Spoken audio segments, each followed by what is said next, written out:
Saudara, kita akan memahami tentang poststrukturalisme, pemikiran poststrukturalisme.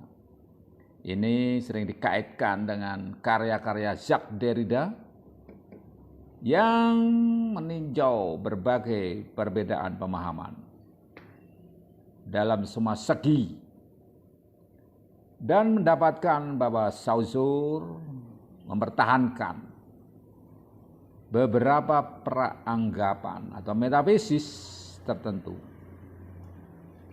tentang subjektivitas dan bahasa. Jadi penggunaan wicara atau pembicaraan dengan tulisan yang merupakan sisa-sisa kerangka historisis yang tidak memuaskan. Nah, dari sini ada perbedaan pendapat nih saudara ya, antara tulisan dan pembicaraan atau wacana terhadap tulisan itu. Saya mengungkapkan bahwa pada lomba-lomba sastra rahasianya adalah juri selalu menggunakan masih berfilsafat atau berpikiran strukturalis. Nah, padahal ada satu tantangan terhadap strukturalis, yaitu oleh poststrukturalis yang menolak pendekatan strukturalis bahwa bahasa itu maknanya konstan atau tetap. Tidak demikian. Maknanya tidak demikian. Tidak tetap. Maka ada subjektivitas yang muncul terhadap suatu karya. Dan oleh karenanya sebuah karya yang bersifat strukturalis dalam lomba-lomba itu memang dapat diwacanakan dalam pembacaan poststrukturalis, tetapi bukan dalam karya yang dilombakan. Selalu poststrukturalis wilayahnya adalah di luar tulisan.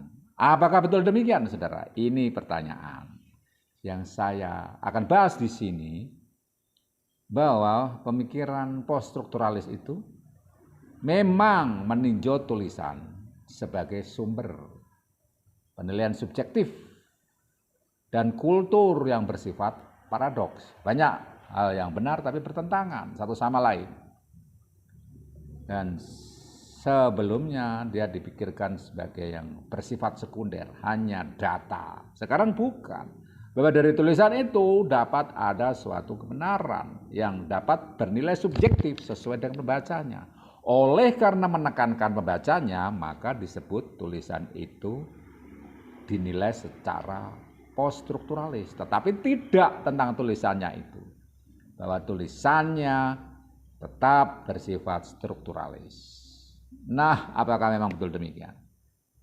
Ada catatan di sini yang penting adalah poststrukturalisme dilihat sebagai suatu tinjauan mengapa hal ini menjadi demikian. Terhadap tulisan itu, mengapa tulisan itu menjadi demikian? Ada keterkaitan dengan penulisnya, subjektivitas dari pembaca terhadap penulisnya. Ada juga penilaian di luar itu, mengapa penulisnya sampai menulis demikian? Berarti ada sebelum penulisan secara metafisis atau peranggapan ada segala sesuatu yang mempengaruhi tulisan itu yang bersifat strukturalis. Nah, di sini juga ada pemikiran poststrukturalis terhadap aspek lain. Itu mempertanyakan tentang lian atau yang lain secara radikal. Yang lain dari ada tertulis sesuai dengan makna kaidah berbahasa yang diungkapkan dalam tulisan itu. Sedangkan poststrukturalis menantang makna berbahasa tidak seperti makna tradisional. Sehingga apa yang ditulis itu bisa diubah dalam pengertiannya, dimaknai secara berbeda. Karena dia memaknai tidak sama dengan tulisan itu. Yang masih strukturalis berarti masih memegang nilai-nilai tradisional. Ini saya pertanyakan juga, apa tidak bisa penilaian poststrukturalis itu menjadi suatu karya sastra sendiri yang bebas makna dari berbahasa. Contoh makna berbahasa secara tradisional tidak memungkinkan karya Sutarji Kalsum Bahri muncul. Amuk kapa amuk kapa. Yang dia tidak memakai lagi makna-makna berbahasa secara tradisional, bahwa dia dapat membebaskan kata dari makna. Kalau sudah memakai prinsip ini bahwa puisi Sutarji Kalsum Bahri makna bahasanya lebih dari makna tradisional, berarti dia kan tulisannya poststrukturalis atau masih dianggap sebagai struktur karena ada penciptaan baru terhadap pemaknaan. Suatu tulisan itu masih mempunyai makna yang dapat dijustifikasi, diformulakan. Oh, maknanya demikian tulisan Sutarji. Tapi kita harus ingat di sini adalah makna tradisional. Tentu ada hubungan antara subjek, objek, predikat, keterangan harus runtut maknanya dalam kalimat. Sementara Sutarji tidak membebaskan kata dari makna dengan dengan mantra-mantranya. Nah, ini contoh baru Sutarji, belum yang lain. Makanya saya bertanya, coba cari karya poststrukturalis pemenang lomba. Dijawab oleh teman di suatu grup WA. Karya sastra yang dilombakan justru ada ruang untuk strukturalis, sedangkan poststrukturalis di luar lomba itu. Nah, berarti di luar penulisan, berarti di pembacaan. Kita membacai, memaknainya secara berbeda. Sementara yang saya masih cari, karena ini suatu aliran yang eranya sesudah strukturalis, dengan menegasi aliran strukturalis, sangat mungkin ada muncul tulisan bersifat poststrukturalis. Maka saya mencari. Dan saya mendapatkan tulisan itu dari tulisannya Michel Foucault, Madness and Civilization, Kegilaan dan Peradaban. Di situ AI cuma saya yang berkata, karya sastra poststrukturalisme adalah Madness dan Civilization, Kegilaan dan Peradaban, karya Michel Foucault. Michel Foucault, apakah karya Michel Foucault itu karya sastra? Kan pertanyaannya begitu. Kalau yang menjawab itu AI, ya mungkin bisa dipertanyakan karena AI sering tidak klop karena masih dalam proses untuk penyempurnaan datanya. Nah, di sini saudara kita lanjutkan dulu. Dalam karya Deleuze yang diilhami oleh Nietzsche, Pohon, Upaya Pencarian Asal-Usul, hubungan subjek-objek dibandingkan dengan akar, ya, pohon dan akar, pemikiran horizontal, pemikiran yang selalu berada dalam keadaan bergerak. Jadi pemaknaan hubungan subjek objek itu tidak tetap, tidak konstan, selalu bergerak.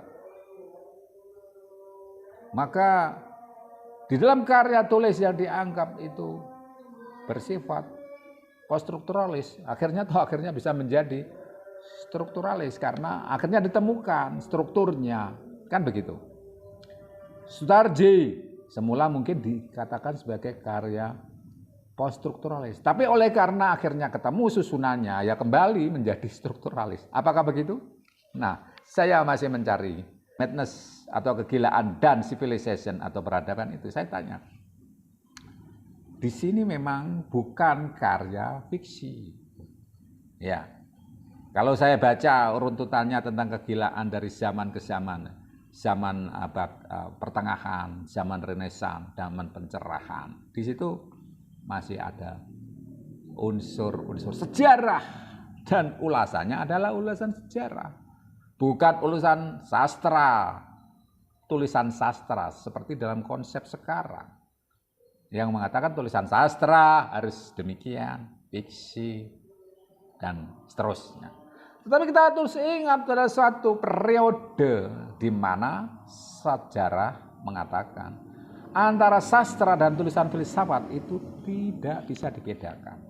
Pada masa idealisme Jerman, di situ tidak ada pembedaan karya sastra dan karya filsafat.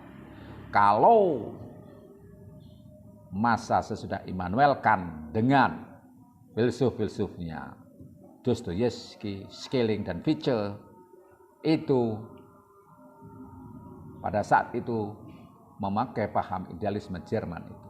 Berarti dengan demikian kita menyadari bahwa meskipun itu tulisan filsafat, itu juga merupakan karya sastra. Kan begitu logikanya kalau masih kita pegang prinsip idealisme Jerman itu. Nah, tetapi terserah pergerakan mungkin sekarang membawa kita berpikiran ini karya sastra, ini karya filsafat. Nah mungkin oleh karena itulah maka kalau mau memaksakan karya filsafat itu bukan karya sastra, dan karya sastra adalah yang seperti novel, cerita pendek, dan puisi, ya, yang bersifat fiktif atau sastra itu bukan karya non fiksi. Jadi karya fiksi itulah karya sastra. Maka kita harus cari titik temu. Sekarang aja kita menemukan yang disebut dengan puisi esai, yang sebetulnya adalah puisi naratif atau prosa lirik. Nah, apakah itu karya sastra?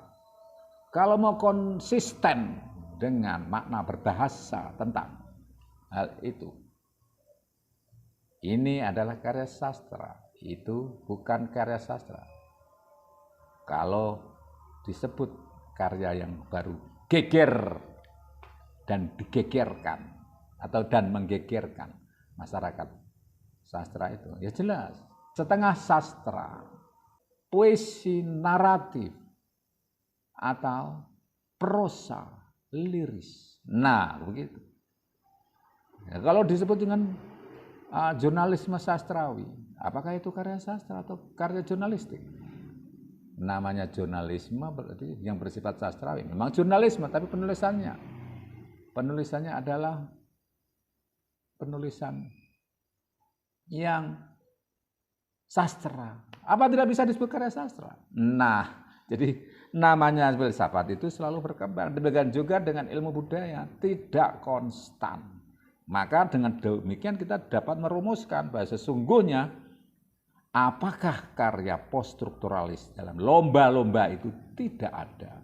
Dan yang ada dalam tataran lomba itu hanya karya strukturalis. Tidak demikian. Karena kita contoh ini. Jos Bataille, ini salah seorang pemikir poststrukturalis mengatakan, sangat tepat jika pembahasan karya-karya Jos Bataille dimulai dari petikan-petikan biografinya, karena karya Bataille ini berada di titik temu antara biografi dan fiksi. Nah, saudara, ini biografi atau fiksi? Biografi jelas bukan fiksi, tapi ada penulisan. Bahkan 2022 jadi Prancis, seorang yang menuliskan novel autobiografinya. Di situ saudara. Autobiografi saudara, itu adalah karya non fiksi, anggapan umum seperti catatan harian. Tapi dia menjadi sebuah pemenang lomba atau anugerah, ya, penerima anugerah sastra, penerima anugerah Nobel sastra, Anne Renaud dari Prancis. Keberaniannya untuk menuliskan hal-hal klinis dari kisah kehidupannya, tentang percintaannya, tentang perceraiannya, tentang hubungannya, tentang dia mengalami peristiwa-peristiwa dalam hidupnya. Semuanya dibuat dalam autobiografi. Dan itu dia mendapatkan penghargaan Nobel. Persis dengan karya Jos Bataille yang disebut sebagai karya poststrukturalis, pemikiran poststrukturalis. Itu dimulai dari petikan-petikan biografinya, dan ini berada di titik temu antara biografi dan fiksi. Jadi antara non-fiksi dengan fiksi, antara non-sastra dengan sastra.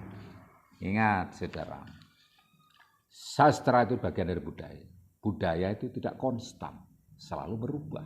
Bahasa adalah produk budaya, tidak konstan. Pemaknaannya selalu berubah dan selalu mengikuti perkembangan zaman.